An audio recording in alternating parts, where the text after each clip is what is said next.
ಅಲೆಗೂ ದಣಿವು ಪರ್ವತಕ್ಕೂ ಬೀಳೋ ಭಯವು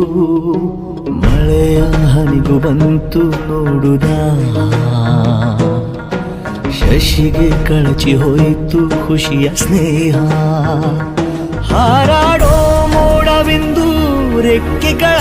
ಮುರಿದುಕೊಂಡು ನಿಂತಿದೆ ಮಂಕಾಗಿ ಸುಮ್ಮನೆ ತಂಗಾಳಿಯಂಗಳವುದಂಗಾಗಿ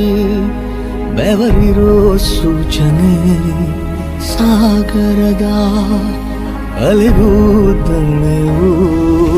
ಬೆಂಕಿ ಮಳೆಗೆ ಬಂದ ಮೇಲೆ ಹೂವು ಹೇಗೆ ತಾನೆ ಕಾಣಬೇಕು ನಗುವು